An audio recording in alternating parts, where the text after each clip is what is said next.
ಮಂಗಳೂರಿನಿಂದ ಕೇರಳಕ್ಕೆ ಎಸ್ಕೇಪ್ ಆಗಿದ್ದ ಈ ರಾಜೀವ್ ಗೌಡ ರೈಲ್ವೆ ನಿಲ್ದಾಣದ ಬಳಿ ಕಾರು ಬಿಟ್ಟು ಪರಾರಿಯಾಗಿದ್ದ ಧಮ್ಕಿ ವೀರನನ್ನ ಅರೆಸ್ಟ್ ಮಾಡಲಾಗಿದೆ.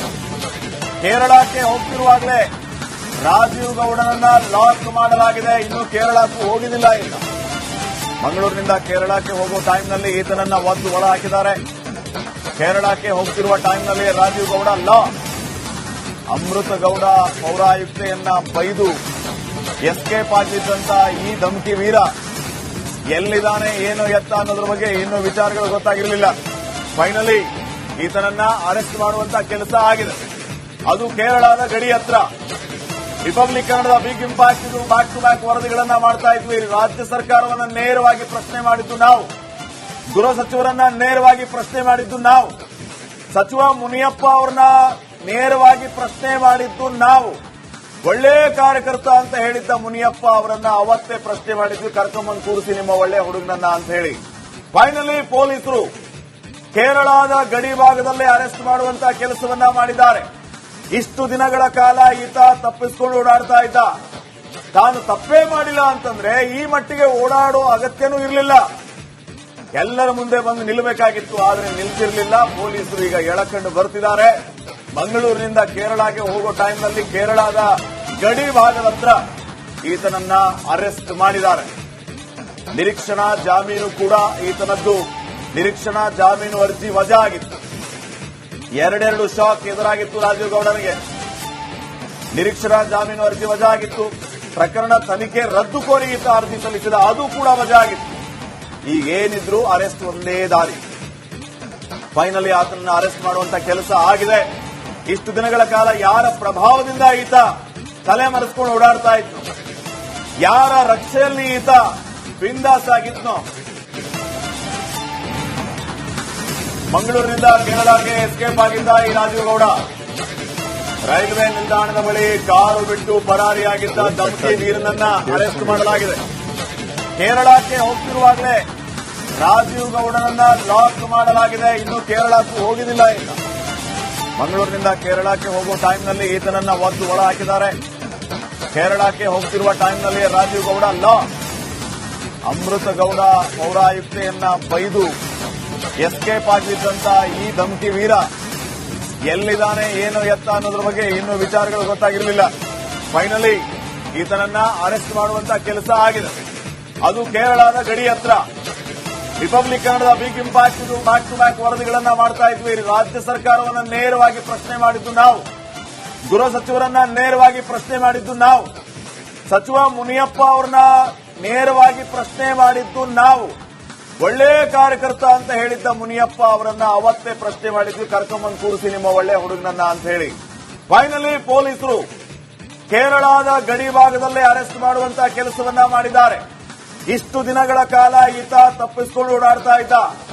ತಾನು ತಪ್ಪೇ ಮಾಡಿಲ್ಲ ಅಂತಂದ್ರೆ ಈ ಮಟ್ಟಿಗೆ ಓಡಾಡೋ ಅಗತ್ಯನೂ ಇರಲಿಲ್ಲ. ಎಲ್ಲರ ಮುಂದೆ ಬಂದು ನಿಲ್ಲಬೇಕಾಗಿತ್ತು, ಆದ್ರೆ ನಿಲ್ತಿರ್ಲಿಲ್ಲ. ಪೊಲೀಸರು ಈಗ ಎಳಕಂಡು ಬರ್ತಿದ್ದಾರೆ. ಮಂಗಳೂರಿನಿಂದ ಕೇರಳಕ್ಕೆ ಹೋಗೋ ಟೈಮ್ನಲ್ಲಿ ಕೇರಳದ ಗಡಿ ಭಾಗದ ಹತ್ರ ಈತನನ್ನ ಅರೆಸ್ಟ್ ಮಾಡಿದ್ದಾರೆ. ನಿರೀಕ್ಷಣಾ ಜಾಮೀನು ಕೂಡ ಈತನದ್ದು ನಿರೀಕ್ಷಣಾ ಜಾಮೀನು ಅರ್ಜಿ ವಜಾ ಆಗಿತ್ತು. ಎರಡೆರಡು ಶಾಕ್ ಎದುರಾಗಿತ್ತು ರಾಜೀವ್ ಗೌಡನಿಗೆ. ನಿರೀಕ್ಷಣಾ ಜಾಮೀನು ಅರ್ಜಿ ವಜಾ ಆಗಿತ್ತು. ಪ್ರಕರಣ ತನಿಖೆ ರದ್ದು ಕೋರಿ ಈತ ಅರ್ಜಿ ಸಲ್ಲಿಸಿದ, ಅದು ಕೂಡ ವಜಾ ಆಗಿತ್ತು. ಈಗೇನಿದ್ರು ಅರೆಸ್ಟ್ ಒಂದೇ ದಾರಿ. ಫೈನಲಿ ಆತನನ್ನು ಅರೆಸ್ಟ್ ಮಾಡುವಂತ ಕೆಲಸ ಆಗಿದೆ. ಇಷ್ಟು ದಿನಗಳ ಕಾಲ ಯಾರ ಪ್ರಭಾವದಿಂದ ಈತ ತಲೆ ಮರೆಸ್ಕೊಂಡು ಓಡಾಡ್ತಾ ಇದ್ನೋ, ಯಾರ ರಕ್ಷೆಯಲ್ಲಿ ಈತ ಬಿಂದಾಸ್ ಆಗಿದ್ನೋ, ಮಂಗಳೂರಿನಿಂದ ಕೇರಳಕ್ಕೆ ಎಸ್ಕೇಪ್ ಆಗಿದ್ದ ಈ ರಾಜೀವ್ ಗೌಡ ರೈಲ್ವೆ ನಿಲ್ದಾಣದ ಬಳಿ ಕಾರು ಬಿಟ್ಟು ಪರಾರಿಯಾಗಿದ್ದ ಧಮ್ಕಿ ವೀರನನ್ನ ಅರೆಸ್ಟ್ ಮಾಡಲಾಗಿದೆ. ಕೇರಳಕ್ಕೆ ಹೋಗ್ತಿರುವಾಗಲೇ ರಾಜೀವ್ ಗೌಡನನ್ನ ಲಾಕ್ ಮಾಡಲಾಗಿದೆ. ಇನ್ನು ಕೇರಳಕ್ಕೂ ಹೋಗಿದಿಲ್ಲ. ಈಗ ಮಂಗಳೂರಿನಿಂದ ಕೇರಳಕ್ಕೆ ಹೋಗುವ ಟೈಮ್ನಲ್ಲಿ ಈತನನ್ನ ಒದ್ದು ಒಳ ಹಾಕಿದ್ದಾರೆ. ಕೇರಳಕ್ಕೆ ಹೋಗ್ತಿರುವ ಟೈಮ್ನಲ್ಲಿ ರಾಜೀವ್ ಗೌಡ ಲಾಕ್. ಅಮೃತ ಗೌಡ ಪೌರಾಯುಕ್ತೆಯನ್ನ ಬೈದು ಎಸ್ಕೇಪ್ ಆಗಿದ್ದಂತ ಈ ಧಮ್ಕಿ ವೀರ ಎಲ್ಲಿದ್ದಾನೆ ಏನು ಎತ್ತ ಅನ್ನೋದ್ರ ಬಗ್ಗೆ ಇನ್ನೂ ವಿಚಾರಗಳು ಗೊತ್ತಾಗಿರಲಿಲ್ಲ. ಫೈನಲಿ ಈತನನ್ನ ಅರೆಸ್ಟ್ ಮಾಡುವಂತ ಕೆಲಸ ಆಗಿದೆ. ಅದು ಕೇರಳದ ಗಡಿ ಹತ್ರ. ರಿಪಬ್ಲಿಕ್ ಕನ್ನಡದ ಬಿಗ್ ಇಂಪ್ಯಾಕ್ಟ್ ಇದು ಬ್ಯಾಕ್ ಟು ಬ್ಯಾಕ್ ವರದಿಗಳನ್ನ ಮಾಡ್ತಾ ಇದ್ವಿ. ರಾಜ್ಯ ಸರ್ಕಾರವನ್ನ ನೇರವಾಗಿ ಪ್ರಶ್ನೆ ಮಾಡಿದ್ದು ನಾವು, ಗೃಹ ಸಚಿವರನ್ನ ನೇರವಾಗಿ ಪ್ರಶ್ನೆ ಮಾಡಿದ್ದು ನಾವು, ಸಚಿವ ಮುನಿಯಪ್ಪ ಅವರನ್ನ ನೇರವಾಗಿ ಪ್ರಶ್ನೆ ಮಾಡಿದ್ದು ನಾವು. ಒಳ್ಳೆ ಕಾರ್ಯಕರ್ತ ಅಂತ ಹೇಳಿದ್ದ ಮುನಿಯಪ್ಪ ಅವರನ್ನ ಅವತ್ತೇ ಪ್ರಶ್ನೆ ಮಾಡಿದ್ವಿ, ಕರ್ಕೊಂಬಂದು ಕೂರಿಸಿ ನಿಮ್ಮ ಒಳ್ಳೆ ಹುಡುಗನನ್ನ ಅಂತ ಹೇಳಿ. ಫೈನಲಿ ಪೊಲೀಸರು ಕೇರಳದ ಗಡಿ ಭಾಗದಲ್ಲೇ ಅರೆಸ್ಟ್ ಮಾಡುವಂತಹ ಕೆಲಸವನ್ನ ಮಾಡಿದ್ದಾರೆ. ಇಷ್ಟು ದಿನಗಳ ಕಾಲ ಈತ ತಪ್ಪಿಸಿಕೊಂಡು ಓಡಾಡ್ತಾ ಇದ್ದ. ತಾನು ತಪ್ಪೇ ಮಾಡಿಲ್ಲ ಅಂತಂದ್ರೆ ಈ ಮಟ್ಟಿಗೆ ಓಡಾಡೋ ಅಗತ್ಯನೂ ಇರಲಿಲ್ಲ.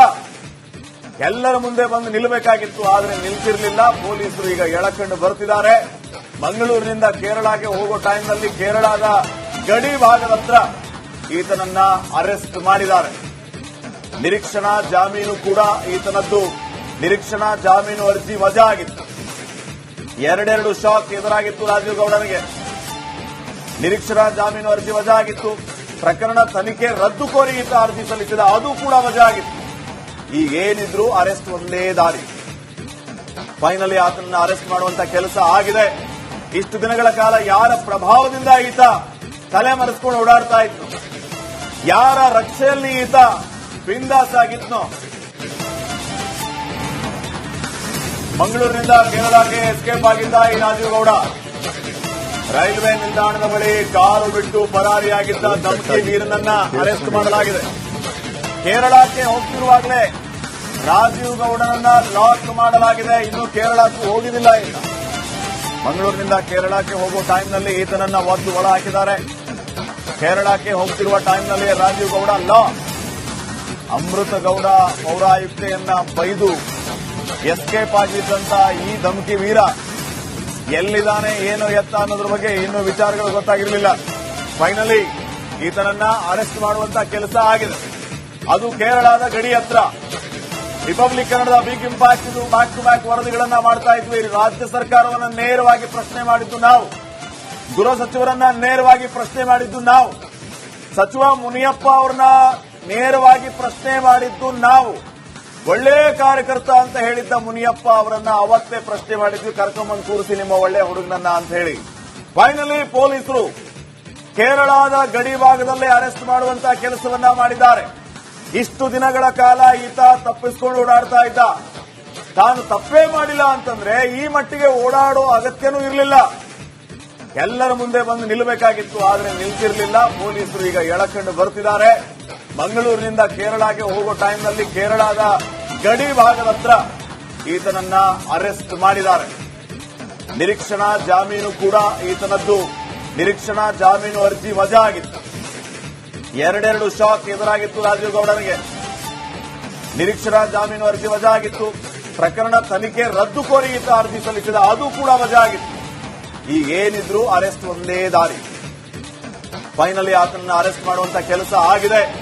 ಇಷ್ಟು ದಿನಗಳ ಕಾಲ ಯಾರ ಪ್ರಭಾವದಿಂದ ಈತ ತಲೆ ಮರೆಸ್ಕೊಂಡು ಓಡಾಡ್ತಾ ಇತ್ತು, ಯಾರ ರಕ್ಷೆಯಲ್ಲಿ ಈತ ಬಿಂದಾಸ್ ಆಗಿದ್ನೋ,